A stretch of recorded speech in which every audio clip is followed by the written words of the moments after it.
Welcome back, guys. It's Alex from Online Teachers UK here.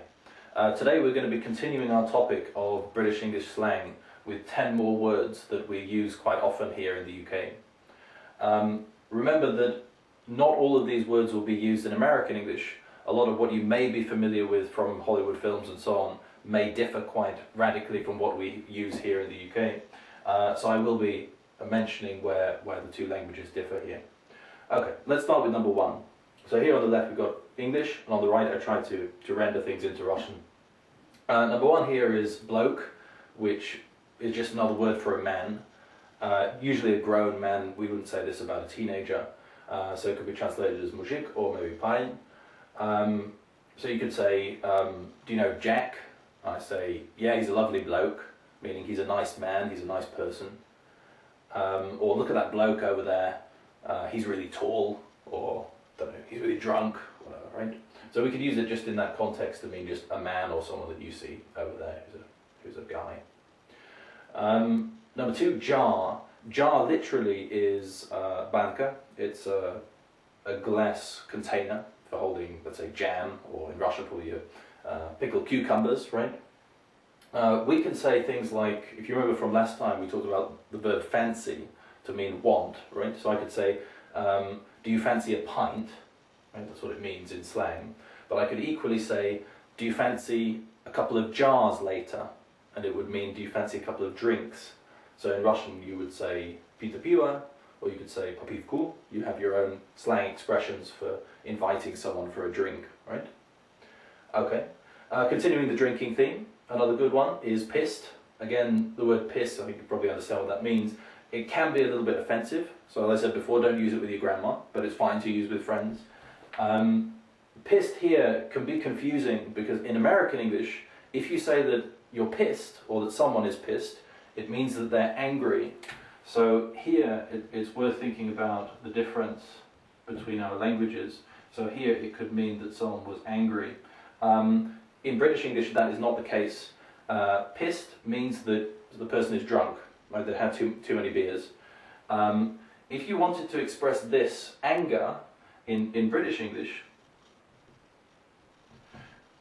you would say pissed off, right? So I was really pissed off with him. He, I don't know, I lent him my camera and he broke it. I was really pissed off. I was really pissed off with him, right? So going back to three, you could say pianly. You have lots of other words in Russian. You have pianly v, and then lots of other words that you can add on there. So yeah, it just means drunk. So I went to the pub, had too many beers, I was totally pissed, right? Or he was totally pissed down the pub, saw my friend there the other day. Again, using the word piss, we could say it's pissing it down. That's a very good one for the UK. We don't have a lot of snow this winter, but it's always pissing it down. So, it's raining very heavily. You probably know idioms like it's raining cats and dogs. We don't really use that anymore. That's old-fashioned. So don't sound like an old person, don't sound like a grandma or granddad, and don't use that phrase. So if you wanted something a little bit politer, you could say it's chucking it down, it's bucketing it down. I suppose you could, again with ra, we have a similar association there. But this is probably the most usual, so we just say it's pissing it down. Don't go out without an umbrella. It's pissing it down. It's raining really heavily, right? Number five, a gig.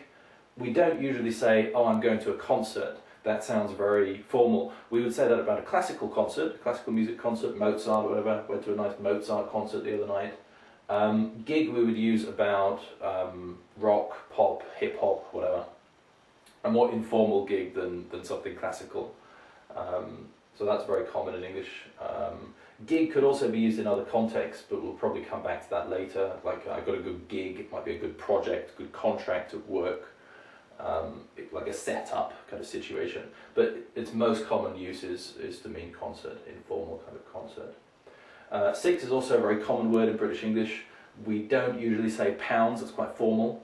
So in English slang we'd say quid to mean our currency, to mean our money. So we have pence and we have quid, right? So you could say to your friend, can you lend me a couple of quid until next week? Lend us a tenner. Tenner is, we have different words for our notes. So in English, say a tenner is £10, right? A fiver would be £5. So just like in Russian, you also have words for your different denominations of banknotes. We have those in English too. So we could say that's a tenner, 10 quid, right? And if that friend of mine has borrowed money before but hasn't returned the money, I could say, are you mental? I'm not lending you 10 quid. Where's the 10 quid you owe me from last week, right? So I could say that he was crazy, he's mental, like kind of mentally ill, I guess it comes from. So but I suppose in Russian you have lots of other slang expressions for calling someone crazy as well. With mental, you can also say that someone's nuts. I think that one's probably quite popular in American English. Call someone nuts, a bit crazy. Number 8 is mardy. That's a very good Northern English expression. I don't think that they use this in London. And it means that the person is in a bad mood. So you could say, I don't know, are you coming down the pub later? And you say, oh, my missus, my wife's really mardy. Next time. Yeah. So it's someone who is in a bad mood.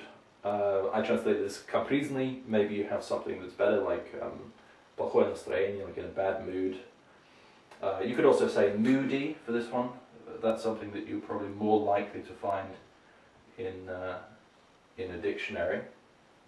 Moody, from the word mood, in a bad mood, up and down, right? Number 9, to ring, or to give someone a ring, would be звякнуть. So not only позвонить, that's quite formal, right? To call someone, give someone a call.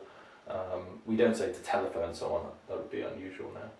But to ring someone up, or give me a ring later, that probably sounds quite strange because it just means to call someone. It doesn't mean like, here's a ring, here you go, give me this ring. That would be strange. So it's not a literal meaning here, obviously. It just means to call someone on the telephone. And the final one, number 10. This is very good to show that you're interested in something, or to ask other people what they're interested in. So I can say, what music are you into? And you can say, I'm really into hip hop at the moment, I'm into a bit of rock, I play a bit of guitar. You can say, are you into football? Do you like football? So it's an alternative way of saying увлекаться, maybe нравится, that you enjoy doing something. Okay, I think that's it, the second part of slang. But we'll be continuing this topic. I think it's a very important topic, it's a very large topic, so we'll be coming back to it again and again over the next series of videos. So thanks for watching, don't forget to check out our website, and see you next time.